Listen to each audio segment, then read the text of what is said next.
Headlines के बाद bulletin में खबरें विस्तार से। उत्तराखंड विधानसभा के भर्ती घोटाले मामले में भले ही सुप्रीम कोर्ट ने स्पीकर रितु खंडूरी के फैसले को सही मानते हुए 228 कर्मचारियों की बर्खास्तगी पर मुहर लगा दी हो, लेकिन विधानसभा में बैकडोर से हुई अब तक की भर्तियों पर सुलगी चिंगारी ने आग का रूप ले लिया है। देहरादून में विधानसभा से बर्खास्त हुए कर्मचारियों ने विरोध प्रदर्शन करते हुए स्पीकर की कार्यवाही पर सवाल खड़े कर दिए हैं। ये रिपोर्ट देखिए।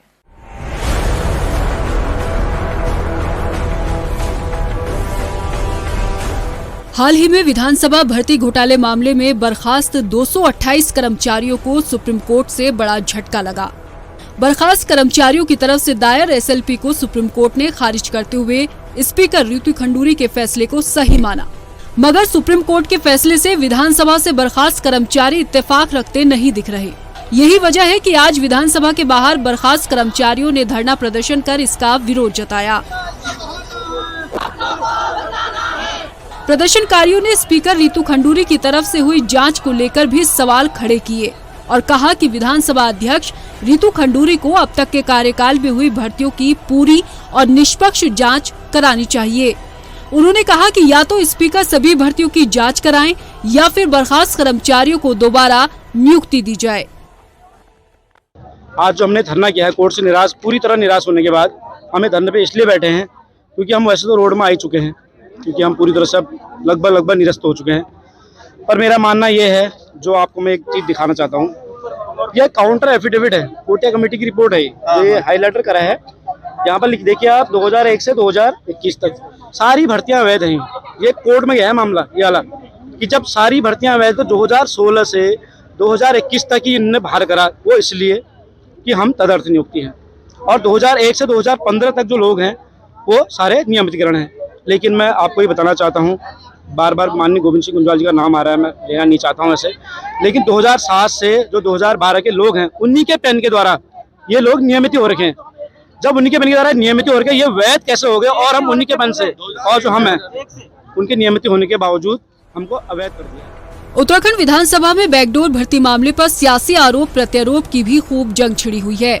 बर्खास्त कर्मचारियों के आंदोलन को यूकेडी ने समर्थन देते हुए सवाल उठाया कि सरकार को बताना चाहिए कि सिलेक्टिव जांच करके सिलेक्टिव कार्रवाई क्यों की गई। यूकेडी ने इस पर भी सवाल उठाए कि जब अब तक हुई सभी नियुक्तियां फर्जी पाई गयी तो सिर्फ कुछ के खिलाफ एक्शन क्यों हुआ।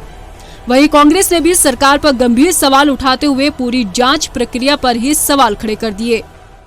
इन कर्मचारियों की एक ही मांग है कि सेलेक्टिव जांच करके सेलेक्टिव कार्रवाई क्यों की गई। मैडम ने कार्रवाई करने में भेदभाव क्यों किया, जब विधानसभा में नियुक्ति की कोई चयन प्रक्रिया ही नहीं बनी है और कोटिया कमेटी के अनुसार राज्य बनने से लेकर के अब तक की सारी भर्तियां निरस्त होने योग्य हैं, सारी गलत चयन प्रक्रिया के तहत हुई हैं, तो कार्रवाई सिर्फ 228 पे ही क्यों है।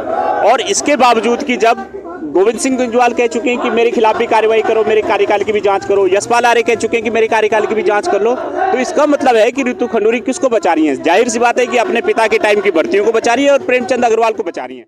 और जो उनकी मांगे हैं वो हमारी भी मांग पहले दिन से रही है कि आप न्याय देने में भाई भतीजावाद या पक्षपातपूर्ण रवैया क्यों अख्तियार किए हुए हैं।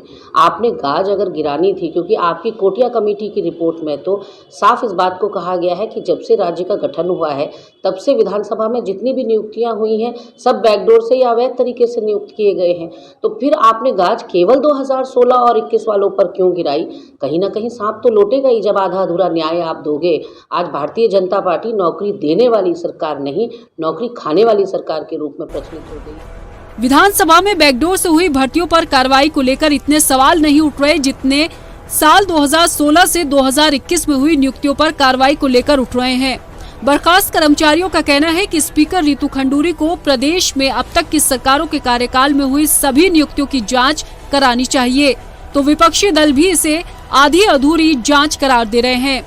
ऐसे में विधानसभा बैकडोर से हुई नियुक्तियों के मामले पर चल रही सियासत का ऊँट किस करवट बैठेगा, ये देखना बाकी है। रफ्तार मीडिया के लिए देहरादून से ब्यूरो रिपोर्ट।